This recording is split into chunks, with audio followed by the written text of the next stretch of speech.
When did you meet a real-life crazy person? This man at the grocery store accused me of stealing his copyrighted walking pattern and said I was case number 47 of intellectual property theft. Then I found out what happened to the woman who was case number 46 and why she never came back to shop on Sunday mornings. I was at the supermarket on a Sunday morning mindlessly booping to the store's music version of Sweet Caroline. 5 minutes in, I'm in the cereal aisle when this guy mid-50s khakis pulled up to his ribcage, polo shirt tucked in so tight I could see his spleen, marches up to me. Let's call him Rhythm Cop. "Excuse me?" he says, pointing at my feet like they just committed treason. "You're using my pattern." I look around, confused. "Sorry, what?" "My shopping rhythm. You stole it." I check my feet. They're just standing there existing. "My rhythm." He nods. Dead serious. I was walking at exactly 2-3 steps per second with a counterclockwise store navigation pattern. "You've been copying me since aisle 3. Sir, I'm just shopping." He turns red. "No, you're theft shopping with my proprietary movement sequence." Now I'm genuinely baffled. I haven't even noticed how I've been walking. My brain operates on autopilot in grocery stores. It's basically sleepwalking with a cart. "I think you might be mistaking me for someone else who walks." Wrong answer. Rhythm Cop pulls out his phone and shows me a fitness app. "See, I've been tracking my steps. 2, 3 per second, 14% left, lean on turns, 67-degree card angle." "You've been mimicking me exactly. How could you possibly know how I'm walking?" "I've been following you, taking notes." He produces a small notebook covered in timestamps and stick figure drawings. An employee walks by. Teenage kid. His name tag says Marcus. Rhythm Cop flags him down like he's reporting a kidnapping. "This man is stealing my intellectual property," he announces. Marcus looks at me, then at Rhythm Cop, then at the notebook full of creepy surveillance sketches. "Sir, you're what now?" "My walking pattern. I've perfected it over 15 years of shopping here. It's the optimal route for maximum efficiency and minimal human interaction." Marcus turns to me. "Did you steal his walking?" "I literally just walked into the store like a normal person, exactly like me." Rhythm Cop shouts, "That's theft." Marcus, who clearly doesn't get paid enough for this, says, "Sir, people can walk however they want. Not when it's my copyrighted technique." He shows us a crumpled paper. It's a homemade certificate written in crayon that says, "Official copyright Gerald's Shopwalk, sir." I say, "You can't copyright walking." He doubles down. "I've been developing this technique since 2009. I have spreadsheets." Spreadsheets. That's when Rhythm Cop escalates. "I'm calling my lawyer," his lawyer, "over walking patterns." Marcus panics. "Sir, please don't." But Rhythm Cop is already dialing. I hear him say, "Bradley, it's happening again. Someone stole the Shopwalk trademark again." A woman walks by with her kids. She whispers, "That's Gerald. He tried to citizens arrest me last month for cart placement infractions." 20 minutes later, the store manager arrives with a police officer. Officer M already looks exhausted.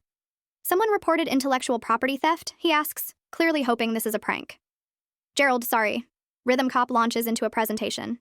He has charts, diagrams, a PowerPoint on his phone about shopping kinetics. "This man has been copying my exact movement pattern, which I've trademarked as Gerald's Shopwalk system." M stares at the crayon certificate, then at me, then back at Gerald.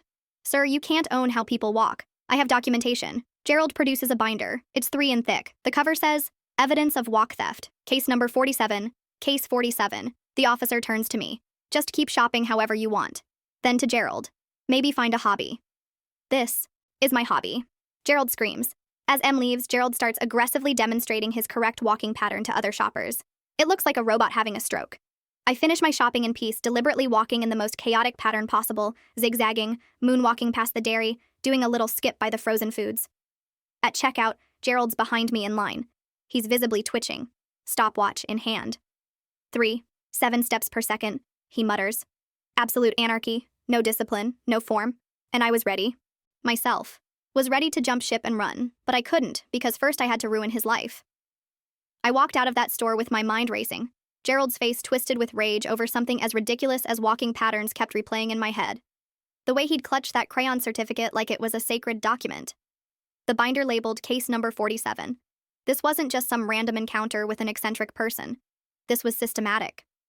In the parking lot, I spotted Gerald's van, parked 3 spaces from mine. The back doors were slightly open, and through the gap, I could see stacks of notebooks arranged in meticulous rows. He was loading more into a milk crate when one slipped from his grasp and fell onto the asphalt. The cover, written in the same careful handwriting as his surveillance notes, read, "Martha, resolved." My blood ran cold. Gerald snatched up the notebook and shoved it back into the crate, but not before I caught a glimpse of a photo paperclip to the inside.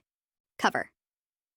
A woman, maybe early 30s, standing in what looked like the same supermarket we just left. I pretended to fumble with my keys as Gerald approached my car. He positioned himself between me and my driver's door, arms crossed over his chest. Up close, I could see the veins in his neck pulsing. "You think this is over?" His voice had dropped to a whisper, but somehow that made it worse. "You deliberately mocked my system in there. The zigzagging, the moonwalking. You turned my life's work into a joke." I tried to step around him, but he matched my movement. "Gerald, I need to leave. Not until you sign this." He produced a crumpled paper from his pocket. At the top, in the same crayon as his copyright certificate, it read, "Cease and desist. Shopwalk violations." His hand trembled as he held it out, not from fear, from rage. That's when I noticed the missing person flyer taped to a nearby light pole. Martha Chen, last seen 6 months ago at this supermarket. The photo matched the one in Gerald's notebook. "I'm not signing anything," I said louder than necessary. A woman loading groceries 2 cars over glanced our way. Gerald's trembling intensified. "You will sign it or I'll document every single step you take, every store you enter, every pattern you steal." The woman had stopped loading her groceries entirely now, phone in hand. "Is there a problem here?" A new voice.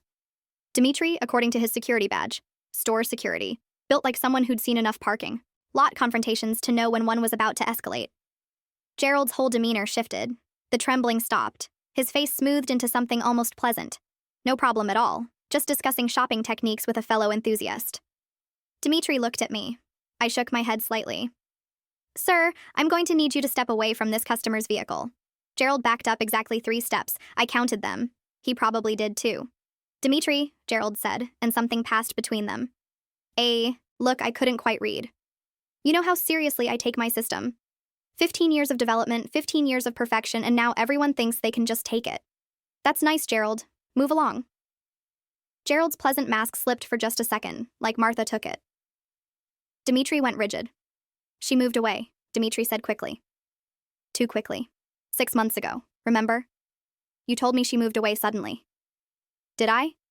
Gerald smiled, but it didn't reach his eyes. "Sometimes I forget the details. So many cases. So many thieves." He walked back to his van, loaded the last crate, and drove away, but not before making eye contact with me one last time through his side mirror. Dimitri waited until the van disappeared around the corner before speaking.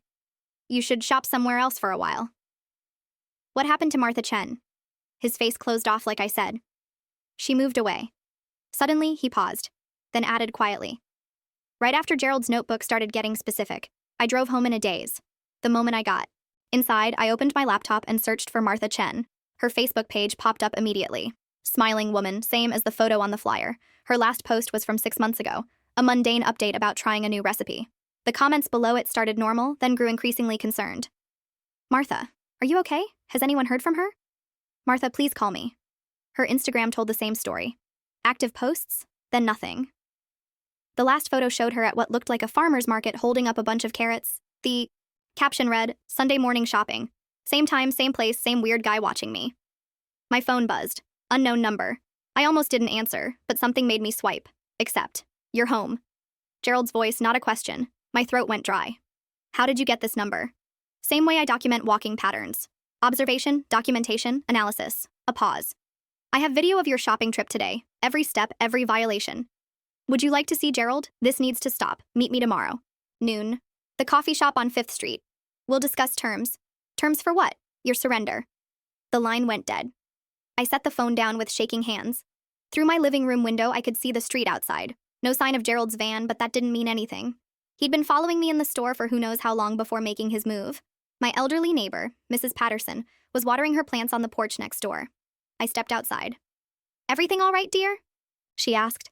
"You look pale, Mrs. Patterson. Have you noticed any strange vehicles around here lately? Maybe a van." She set down her watering can. "Now that you mention it, there was a van parked across the street a few nights ago. Gerald actually has a crayon copyright certificate for walking that he carries around like it's official paperwork. And Marcus, the teenage employee, has to deal with this nonsense for minimum wage while pretending it's a real complaint about intellectual property theft." Around 3 a.m., I only noticed because Whiskers was fussing, and I got up to check on him. The van just sat there for about an hour, then drove off. What color was it? White. One of those cargo vans. Why? I forced a smile. Probably nothing. Thanks. But it wasn't nothing. Gerald knew where I lived. He'd been watching my house, documenting my patterns even here. That night, I barely slept. Every car that passed made me jump. Every shadow could be Gerald with his notebook, sketching my sleep patterns or whatever madness he'd moved on to. The next morning, I called my sister Amy. She worked as a nurse at the local hospital and had a good head for dealing with difficult people. "You need to file a police report," she said immediately after I explained. "And say what? A man is mad that I walk like him? He's stalking you, he called you at home. He's been watching your house. The police already think he's harmless." Officer M basically laughed it off. Amy sighed. "Then document everything. Keep records and whatever you do, don't meet him alone." But I had to meet him. I needed to know what happened to Martha Chen. The coffee shop on 5th Street was busy enough that I felt safe. I chose a table near the window in full view of the street. Gerald arrived exactly at noon, carrying a briefcase that looked like it had survived several decades. He sat down without ordering anything and opened the briefcase. Inside were more notebooks, a tablet, and what looked like printed screenshots. "I've been reasonable," he began, pulling out a laminated chart. "I've tried to educate people about proper shopping techniques, but your mockery yesterday was the final straw." "Gerald, I wasn't mocking anything. I was just trying to leave." He slid a paper across the table. "This is a settlement offer. You agree to shop at different times than me, use a different store, and publicly apologize for theft of intellectual property. In return, I don't pursue legal action." The barista behind the counter kept glancing our way. I caught her eye and she mouthed, "You okay?" I nodded slightly, then looked back at Gerald. "How did you know my name?" "I never told you my name." His eye twitched. "Research like you researched Martha Chen." The coffee shop seemed to get quieter. Gerald's hands stilled on his papers. "Martha was a thief like you. She copied my patterns for months. I tried to educate her, but she was resistant. Where is she now? How should I know? She moved away, probably, stealing someone else's techniques in another state." He leaned forward, and I could smell something sour on his breath. "But we're not here to talk about past cases. We're here to talk about you. I'm not signing anything." His face flushed. "Then you'll face the consequences. I have 17 years of development in my system, 17 years of perfection. Do you think you're the first to try to steal it? You're case number 47. The other 46 all learned their lesson eventually, like Martha learned hers." Gerald stood abruptly, papers scattering. Several customers turned to stare. "Martha got what she deserved," he hissed. "She thought she could shop however she wanted. Thought the rules didn't apply to her, but I showed her. I handled that situation permanently." The barista had her phone out now, clearly ready to call for help. Gerald seemed to realize he'd said too much. He gathered his papers hastily, shoving them back into the briefcase. "You have 24 hours to reconsider," he said. "After that, I escalate to phase 2. He left, but not before taking several photos of me with his phone. The barista came over immediately. "That guy's been banned from here twice already. He keeps coming back with different people, always with those weird papers. Should I call the police? What happened to the other people he brought here?" She shrugged. "They usually just leave looking freaked out." Except she paused. "There was this woman about 6 months ago. Martha something. She seemed really scared. Haven't seen her since." My hands were shaking as I drove to Amy's apartment. She took one look at my face and pulled me inside. He basically admitted he did something to her. I said, "This Martha Chen, she's been missing for 6 months." And he said he handled the situation permanently. Amy paced her small living room. "We need to find out more about Martha. Did she have family, friends? Someone must be looking for her. There's a missing person flyer at the supermarket. That's all I know. I might be able to help." Amy grabbed her laptop. "If she ever came to the hospital, there might be records. Not that I can share them," but she typed rapidly. "Oh my God, what?" "Martha Chen. She came to the ER 3 times in the 2 months before she disappeared. Each time for minor injuries, a sprained ankle, a twisted knee, bruised ribs from a fall, walking injuries." Amy nodded grimly. She told the attending nurse she was just clumsy, but the pattern Gerald was escalating. "We need to find her friends, family, anyone who knew her." I pulled out my phone and went back to Martha's Facebook page. Most of the concerned comments were from people with generic profiles, but one stood out. Sarah Martinez. Her profile showed she worked at a local bookstore, and her photos included several with Martha. "I know that bookstore," Amy said. "It's downtown. We should go talk to her. What if Gerald's watching? Then we document that too. He can't watch both of us all the time." But as we left Amy's apartment, I noticed a white van, parked across the street. It pulled out into traffic 3 cars behind us. Gerald wasn't just watching, he was following. The bookstore was quiet when we arrived. Sarah Martinez stood behind the counter, and her face went pale when I showed her Martha's photo on my phone. "You know her?" I said. It wasn't a question. Sarah glanced around the empty store, then nodded. We were friends, best friends, until she disappeared. We need to know what happened. There's this man, Gerald, the walking guy. Sarah's voice was flat. She told me about him. He was obsessed with her shopping patterns, said she was stealing his technique. Did she take it seriously? Not at first. She thought it was funny, this weird guy with his notebooks and his charts. But then Sarah pulled out her own phone, scrolling through messages. Look at this. The last text she sent me. I read it, my blood running cold. That weird guy from the store is escalating. He knows where I live. I'm scared, Sarah. If something happens to me, tell the police about Gerald. Did you tell the police? Sarah's eyes filled with tears. I tried, but all I had was a first name and a story about walking patterns. They said without evidence of a crime, there was nothing they could do. And then days passed, and Martha never came home. And by then the trail was cold. We have evidence now, Amy said. He's doing the same thing to my sister, following her, threatening her. Sarah grabbed my arm. Don't let him escalate. Martha waited too long. She kept thinking he was just a harmless weirdo.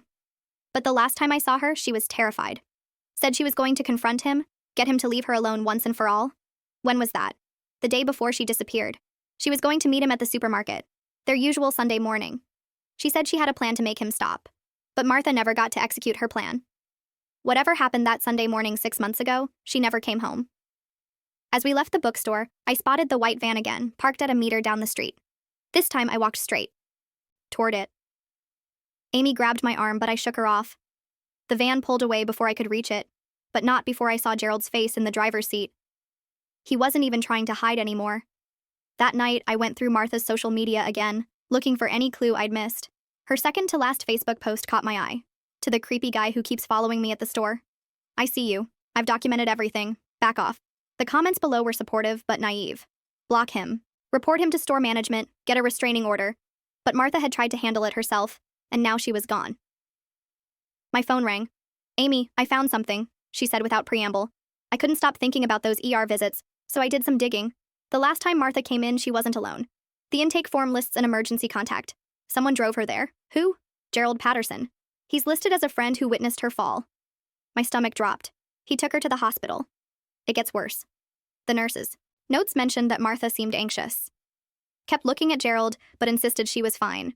She declined to file any kind of report. Gerald had been there, controlling the narrative, making sure Martha didn't tell anyone what really happened. We need to go to the police with this, Amy said, but I knew it wouldn't be enough. A name on a form, a worried friend, a missing woman who'd had some accidents. Without something concrete, we had nothing. That's when I remembered the notebook. Martha. Resolved. Whatever was in that notebook might be the evidence we needed, and I knew exactly where Gerald kept them.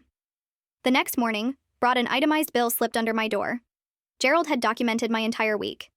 Gym visits at 6:47 a.m., coffee runs at 8:23 a.m., even my jogging route with timestamps and stride measurements. Photos taken from inside the gym showed me on the treadmill. My hands shook as I read the invoice demanding payment for unauthorized use of proprietary movement patterns. I recognized this escalation pattern from a documentary I'd watched about stalking cases, the obsessive documentation, the gradual boundary violations, the twisted logic that made victims responsible for their own harassment. Gerald was following a predictable but dangerous trajectory. The way he's documenting every single moment of her life down to her stride measurements is absolutely bone-chilling. Amy arrived within minutes of my panicked call. She studied the photos, noting angles that suggested Gerald had either hidden cameras or spent hours inside the gym watching me. We decided to visit Dimitri at the store, hoping his earlier discomfort might mean he knew more than he'd admitted. The security office smelled like stale coffee and fear. Dimitri's hands trembled as he closed the door behind us. He checked the hallway twice before speaking in a rushed whisper. 6 months ago, Gerald had asked him to help move a car, said the owner was too hammered to drive. Dimitri had driven Martha's sedan to a lot across town, while Gerald followed in his van. Only later did Dimitri realize Martha never picked up her car. When he asked, Gerald said she'd decided to leave town permanently. The worst part came next. Dimitri still had Martha's car keys. Gerald had told him to destroy them, but something made Dimitri hide them instead. He pulled them from a drawer, house keys still attached, a small gym membership tag dangling from the ring, evidence that Martha hadn't left voluntarily. My mother called while we were processing this revelation. She gushed about her wonderful new friend from the senior center who'd offered to take her shopping. My blood froze when she said his name. Gerald. He'd been charming, helpful, especially interested when she mentioned her daughter who shopped at the same store. I tried warning her, but she dismissed my concerns. Gerald seemed so nice, so particular about doing things properly. That afternoon, I sat in my car recording Gerald at the store entrance. My phone captured him, muttering to himself, something about teaching another person proper respect for patterns. His notebook never left his hand as he tracked each customer entering and leaving. The police arrived at my apartment that evening. Gerald had filed a harassment complaint claiming I'd been following him and disrupting his shopping routine. The officer seemed uninterested in my counter-evidence, suggested I simply shop elsewhere to avoid conflict. The system that should have protected victims was being weaponized by the perpetrator. Marcus found me in the diner the next morning, sliding into the booth with visible anxiety. He rolled up his sleeve to show a bruise on his forearm. Gerald had grabbed him after learning Marcus had spoken to me, accused him of betraying the system. The teenager was scared but angry enough to help. He confirmed Gerald paid several employees to report on specific shoppers, particularly women who shopped alone on Sunday mornings. Late that night, I searched Gerald's trash among coffee grounds and food waste. I found torn notebook pages. Most were too damaged to read, but one partially burned page showed clear writing. Phase 3 complete. M compliance achieved. Martha's initials. Phase 3 of what? Public records revealed Gerald's divorce 5 years ago. I tracked down his ex-wife Laura through her workplace, a dental office across town. She agreed to meet, but only in public, only during daylight. Her warning came immediately. Gerald had made her life hell with his rules, his patterns, his obsessive need for control. She'd escaped, but it had taken years and most of her savings. She urged me to get away before it was too late. I maintained my normal routine despite everything, documenting Gerald's behavior while he documented mine. Amy noticed my strange calmness, but I'd realized something important. Gerald thrived on causing fear and disruption. My refusal to change my patterns enraged him more than any confrontation could. His walking patent was set to expire next month, according to the date on his homemade certificate. This explained his increasing urgency, his desperate need to establish ownership before losing his imaginary claim. The approaching deadline made him sloppy, more likely to make mistakes. Sarah called with shaking voice. Martha's journal had been in her apartment all along, hidden because Sarah couldn't bear to read it. Now she trusted me enough to share it. The pages detailed months of escalation. Gerald appearing everywhere Martha went, leaving notes on her car, calling her workplace. The final entry mentioned planning to get a restraining order. She never got the chance. Gerald's behavior grew more erratic as his patent expiration approached. He staked out my house openly now. Van parked across the street for hours. Neighbors started noticing, commenting on the strange man who sat there taking notes. The community awareness both helped and heightened the danger. A public meltdown at the pharmacy exposed Gerald's true nature to dozens of witnesses. He screamed at an elderly woman about walking violations, grabbed her cart to demonstrate proper technique. The pharmacist called Adult Protective Services while customers recorded the incident on their phones. Gerald's mask of reasonableness was slipping. Local social media groups began sharing warnings about the walking pattern guy. Parents advised each other to avoid him. Store employees shared stories of his harassment. The collective documentation painted a clear picture of escalating dangerous behavior that authorities had ignored. My mother finally understood the danger when Gerald insisted on driving her to a specific store, the same one Martha had frequented. His questions about my shopping habits, his insistence on teaching her the proper patterns, his barely controlled anger when she mentioned I'd warned her about him. She cut contact immediately, joined the growing network of people watching out for each other. 5 of Gerald's targets met at the community center to share experiences.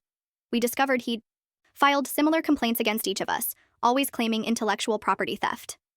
His patterns were consistent. Identify solitary shoppers, document their routines, escalate harassment, force compliance or departure. Martha had been the only one who'd completely disappeared.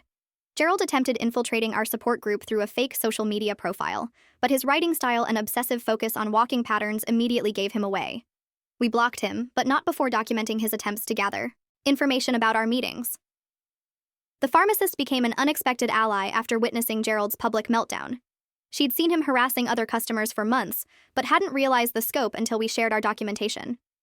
She provided security footage of multiple incidents, building our evidence cache. Gerald's paid informants started refusing his money. Marcus spread word among store employees about the threats and violence. Even those who'd taken Gerald's cash began to question his version of events. His network of enablers was crumbling. The accumulated evidence made Martha's fate undeniable. Gerald's own documentation meant to justify his harassment instead revealed a pattern of escalating violence. His notebooks showed increasing frustration with Martha's refusal to comply. Darker language about teaching lessons and permanent solutions.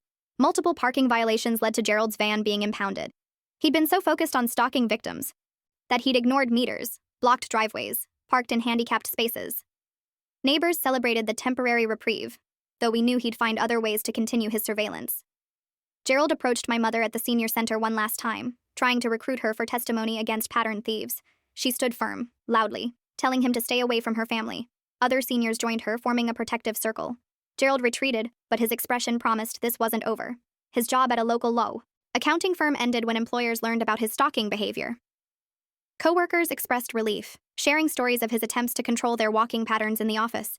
His obsession had infected every aspect of his life, ultimately costing him his livelihood. Support group members pledged to watch out for each other, sharing schedules to ensure no one shopped alone. We created a communication system, checking in regularly, documenting any Gerald sightings. The community he'd terrorized was becoming stronger through connection. Local news picked up the story after multiple complaints about the shopping pattern stalker. Gerald's face appeared on evening broadcasts, reporters interviewing victims who felt safe speaking out collectively. He'd wanted recognition for his system. Instead, he became a cautionary tale about harassment. I presented timelines showing Gerald's escalation patterns to anyone who would listen. The progression from documentation to harassment to violence was undeniable when laid out chronologically. Even skeptics couldn't dismiss the clear pattern of predatory behavior. The breakthrough came through his ex-wife's tip about a storage unit Gerald had maintained since their divorce. She'd remembered him spending hours there, returning home with stacks of notebooks. If he'd kept records of all his victims, evidence might be waiting in that metal box. The storage unit facility sat on the edge of town, rows of orange doors stretching into the darkness. Laura had given me the unit number and her old access code, warning that Gerald might have changed it, but when I punched in the numbers, the gate rolled open with a mechanical groan. Unit 47. Of course, it would be number 47. The padlock hung loose as if Gerald had visited recently. Inside, fluorescent lights flickered to life, revealing walls lined with metal shelving. Hundreds of notebooks, each labeled with a name and status, some marked resolved, others in progress. A few labeled abandoned, moved. I found Martha's section easily, 3 notebooks, chronicling 6 months of surveillance. The final pages made my stomach turn. Detailed plans for Phase 4 permanent resolution. Maps of the store's parking lot, renovation schedules, notes about which areas would be repaved when.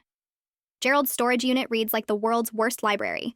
Hundreds of notebooks filed under people I've stalked instead of fiction or self-help. Phase 4.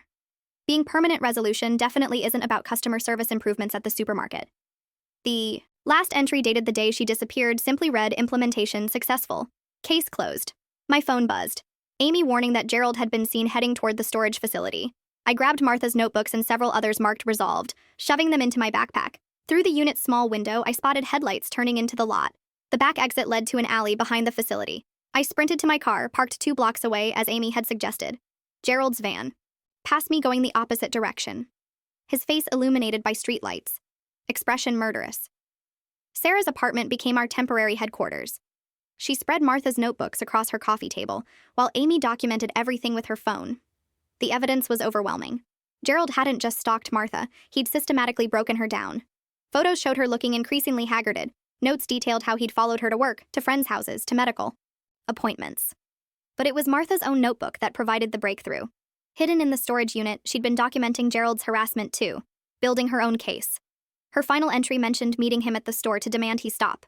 She'd planned to record the conversation, had backup waiting in the parking lot, but something had gone wrong. The next morning, Gerald appeared at my mother's house while I was visiting. He pounded on the door, demanding the return of his property. My mother called 911 while I watched through the peephole as Gerald paced the porch, muttering about thieves and violations. When sirens approached, he fled. The police took our evidence this time. Martha's notebooks, combined with Gerald's own documentation of his plans, created an undeniable paper trail. The detective assigned to the case, a woman named Catherine who'd worked missing persons for years, recognized the escalation pattern immediately. That night, my security system alerted me to motion in the backyard. Gerald stood at my back gate, bolt cutters in hand. But he wasn't alone. Dimitri was with him, and they appeared to be arguing. Through the camera's audio, I heard Dimitri pleading with Gerald to stop, saying he couldn't be part of this anymore. Gerald shoved Dimitri aside and cut through the gate's lock. I'd already called 911, but I knew they wouldn't arrive in time.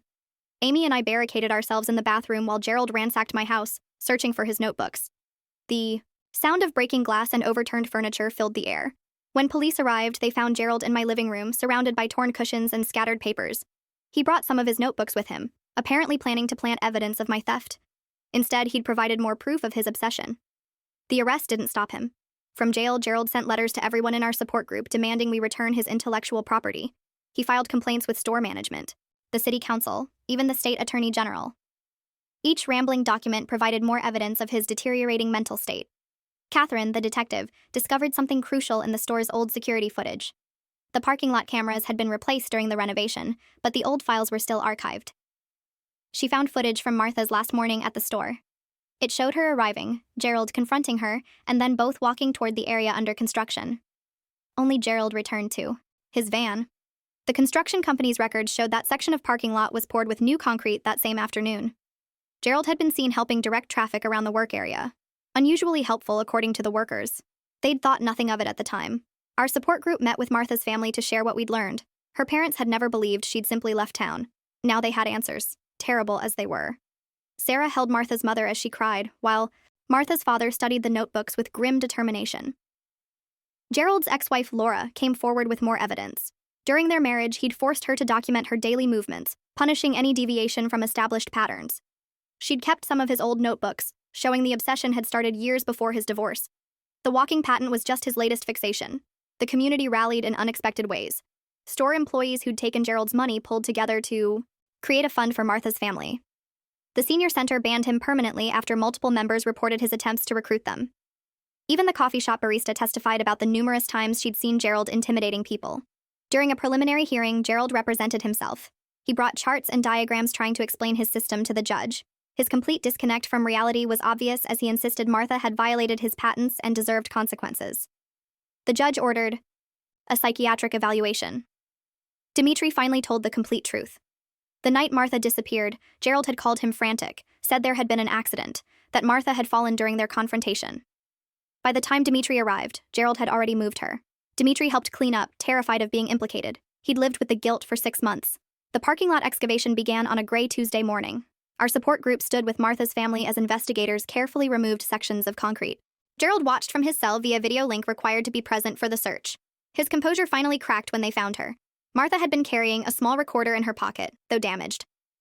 Technicians recovered partial audio, her voice calm but firm, telling Gerald she had documented everything. His response escalating from demands to threats to the sound of a struggle, then silence. The trial moved quickly. Gerald's own notebooks provided exhaustive evidence of premeditation. His testimony, rambling about patent violations and proper walking techniques, only reinforced his guilt. When the verdict came, he showed no emotion, just scribbled notes about filing an appeal based on intellectual property law. Martha's family held a proper memorial service. Hundreds attended, many sharing stories of their own encounters with Gerald. The community that he'd tried to control through fear came together in grief and solidarity. Sarah read from Martha's journal. Her words about refusing to be intimidated, taking on new meaning. The store implemented new security measures and training for employees about recognizing stalking behavior.